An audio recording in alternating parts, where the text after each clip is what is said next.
Hello everyone, welcome to TechBuddy. This channel is dedicated to all developers who are trying to learn Java, Spring, or preparing for interviews. I'll explain various interview related topics and complex Java topics in an easy and interesting manner. So without any further delay, let's dive into today's topic. Today we will learn about inheritance. But before going to inheritance, let's understand why inheritance or why it's such an important concept.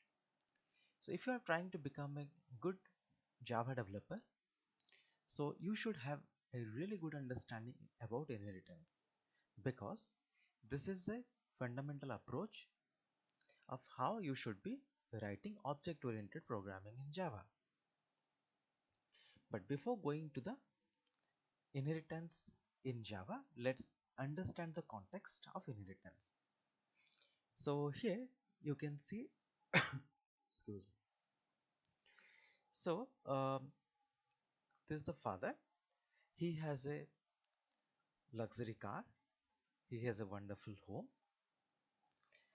So his son and daughter, without actually doing anything, they are also owning the car and the property. So basically, if some property or something is owned by the parent, so by default, the child, they own that property. And in Java, we term this thing as inheritance. So here, your father becomes the parent, or we call it as parent, and your son or daughter, basically we call them as child or subclass. So this is a parent class and this is a subclass. So the advantage that you will get by doing inheritance is whatever properties or whatever instance variables, whatever methods your parent class has, your child classes will inherit them. But the question that comes is, why do we even need inheritance, or when we will be actually using inheritance in our program? So let's take this scenario. You can see I have three classes here. The first one is class Apple. In this I have two variables, color and price. I have a method display and I am printing something. So I have another class Orange, which you can see has also the same variables. It also has the same method, that is printing something, and same goes for the Guava. So all these three classes, you can see that they have the same variables and the same method. So we can say we are actually duplicating the code, because these three things are common in all the classes. So is there a better way of writing code? Yes.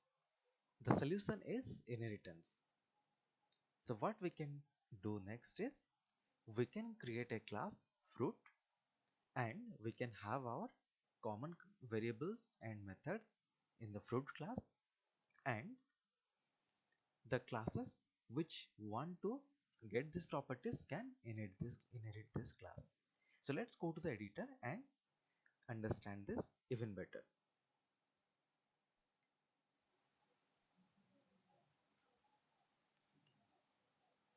So as I told you, okay, uh, so let me first copy this code.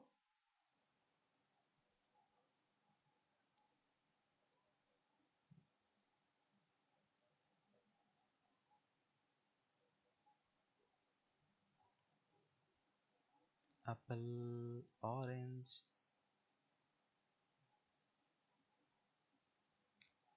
Yes. So this is something our example it was looking like, right? So we had this two variables, one method in our Apple, Guava, and Orange class. So you can see here we have this property. So instead of writing the same thing again and again, what we can do, we can have a parent class and we call that as fruit, and we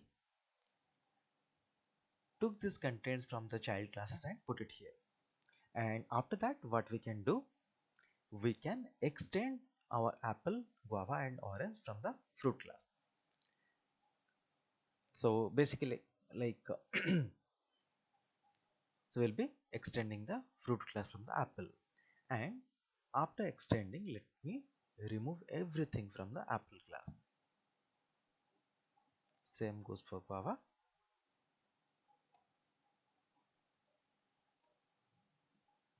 Sorry, fruit. So let's remove everything from guava class as well, and let's do the same for fruit class as well. So now you can see all these classes, they do not have any content. The apple is just extending fruit, guava is extending fruit, and orange is extending from fruit. So these classes do not have any content. But if I try to create an object, so in this case, let me try to create an object of apple. So if I try to access, let's say the method display, so you can see that I am able to access the display method. So even though my apple class, it does not have any content, but because I am inheriting it from the parent class, so I am able to get all the properties of my parent. So that's why my apple class is able to access the display method. And if I run this, you can see the parent display method will run. So one thing that may come to your mind, okay, so in this case, let's say I am printing in the display method fruit. So what if I want to override that, or what if I don't want fruit to be printed? What if I want to print something else? So you can also do that. It's very simple. If I override this method, so in that case I can provide a new implementation. So in this case I overridden the parent display method, and you can see that I can provide a new implementation. And if I run the test class, so now instead of printing this is a fruit, this will print this is an apple. So it's as simple as that. So the beauty of inheritance is you can write much less code but get the required objective. So this is the use of inheritance. So basically we are doing the code reusability, and also we are reducing the coupling. So coupling itself is a topic on its own, so we'll cover that in some other topic, but this is an important reason why inheritance helps us. The next question is, should we use inheritance always? The answer is no. The must or the required criteria for doing inheritance is that the child must satisfy the is a relationship. So what is the is a relationship? So let's understand this.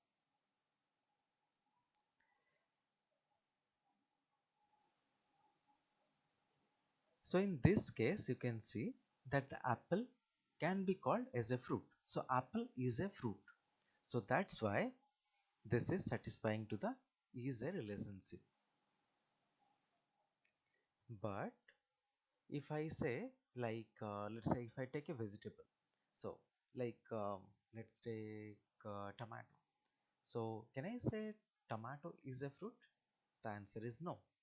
So in that case, even though it may share the same color, same price, the same properties, but it should not inherit from the fruit class. So this is a design principle, and the design is a topic in its own. So it's a huge topic. So we'll be covering the design in another tutorial, where we'll be talking the different design aspects of inheritance. And we already talked about the syntax, how we will be writing the code for inheritance. So next, let's understand what are the different types of inheritance. So as you can see here, we have three different types of inheritance allowed in Java. So what is single inheritance? If we go back to our program, so you can see here that like let's say our apple is inheriting from fruit, and let's imagine I don't have the other classes guava and orange. So this becomes a example of single inheritance. That means only one class is extending from the parent. The next example is the hierarchical inheritance. So hierarchical inheritance, as you can see in the diagram, let me show you the diagram. Yes. So as you can see in the diagram, the parent has two childs, or it's basically the parent has multiple childs. So here it is 2, it can be 3, it can be 10, it can be 100. So we already coded that example in our fruit, apple, orange and guava. That means the parent became a fruit, child became apple, the another child became guava, and another child also became orange. So basically we already did see a example of hierarchical inheritance. And the next is multi-level inheritance. So let's see the multi-level inheritance in program. So as you already know, we inherited the apple from fruit. So this is a single level inheritance or the single inheritance. So if I do a further level inheritance, that means let me create another class. I already created it for you. So this is a Kashmiri apple, which is extending apple. So now you can see that we have our parent, that is fruit, the sub parent is apple, and the next child is Kashmiri apple. So this is a multi-level inheritance. So next let's understand what is not allowed in Java. Multiple inheritance is not supported in Java. So multiple inheritance is something a child will be inheriting from multiple parents. So let me show you that in an example. So in this case, let's say I try to write something like this: Kashmiri apple extends apple and extends from guava. You can see that the compiler is not allowing me to do that. Why? Because multiple inheritance is not allowed. Why so? Because let's say your apple and guava in this case shares the same properties. So then the child class, which property will it follow? Whether it will take the apple class properties and whether it will take the orange class properties. So to avoid this confusion, Java has clearly stated that it's not going to support the multiple inheritance.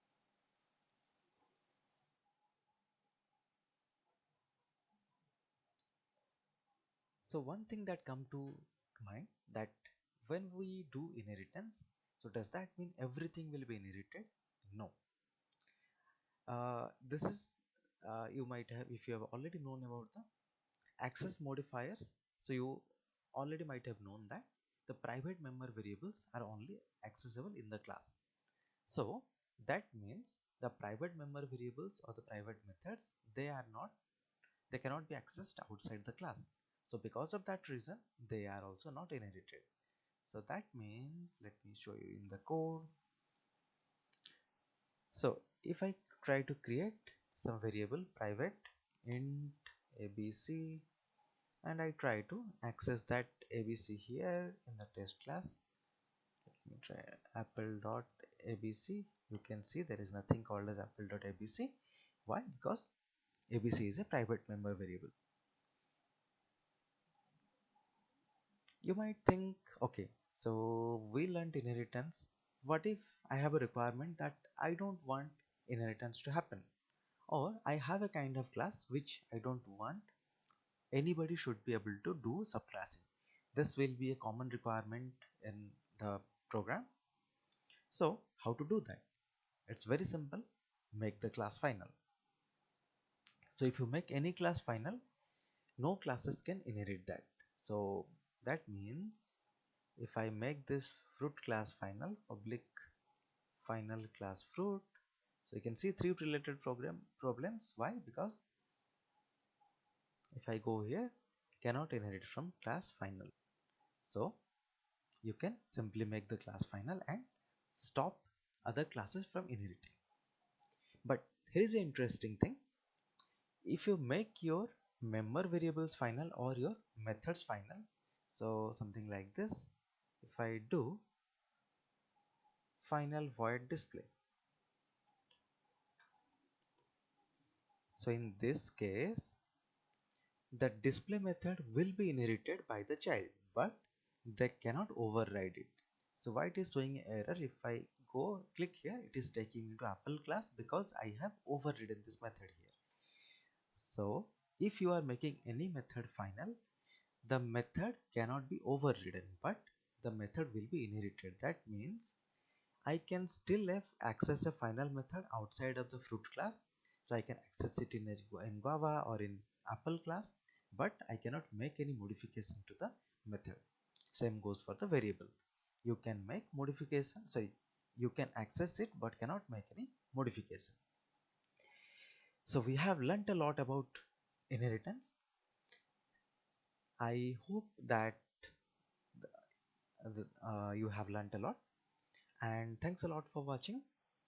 Please do like and subscribe the video so that more people can be aware about this fantastic concept. So thank you for watching. Have a great day.